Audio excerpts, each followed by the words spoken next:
அச்சச்சோ! அம்மா அப்பா கிட்ட மாட்டிக்கிட்டேன். பல வாட்டி எஸ்கேப் ஆயிட்டேன். இந்த வாட்டி புடிச்சுட்டாங்க. கோவிலுக்கு வந்தே ஆகணும்னு சொல்லிட்டாங்க. அவ்வளோதான். அப்புறம் என்ன? திருச்செந்தூர் போலாமா? மீதி வீட்டு வேலை முடிச்சுட்டு சாமி கிட்ட ப்ரே பண்ணிட்டு அம்மா சொன்ன மாதிரி நான் வந்துட்டேன். பட் நான் கேட்ட மாதிரி எங்க அம்மா vlog வரணும்ல. ப்ராமிஸ் வாங்கிட்டு கிளம்பிட்டேன். ட்ரெயின் 5 மணி. இப்போ டைம் 4 மணி.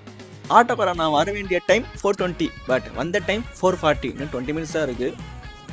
ஆஃப்டர் 20 மினிட்ஸ் வந்தாச்சு. பின்னாடி போட்டுருங்க, யூஸ் பண்ணலாம். 4:52க்கு எக்மோருக்கு வந்தோம். பட் அங்கே வச்சா பாருங்க ட்விஸ்ட். போகிற ஸ்டெப்ஸ் பிளாக் பண்ணிட்டாங்க. இருக்கிறது எக்ஸ்லேட்டர். அந்த எக்ஸ்லேட்டர் ஒர்க்கே ஆகல. கூட்டம் பிச்சுக்குது. தட்டு தடுமாறி விழுந்து விழாம என் உடம்புல இருக்கிற எல்லா குளுக்கோஸும் போயிடுச்சு ஒரேடியா. ட்ரெயினுக்கு இன்னும் 2 நிமிஷம் தான் இருக்கு. பிடிச்சா வந்தே பாரத்.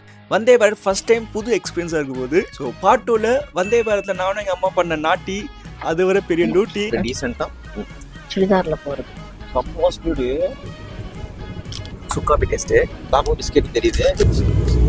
பார்ட் 2க்கு நம்ம பேஜை இப்பயே ஃபாலோ பண்ணிட்டுங்க. தூக்கம் போதுமா? வந்தே பாரத் ட்ரெயினில் யாரெல்லாம் போயிருக்கீங்களோ மறக்காம கிரீன் ஆர்ட் கமெண்ட் பண்ணுங்க, தெரிஞ்சுக்கிறேன்.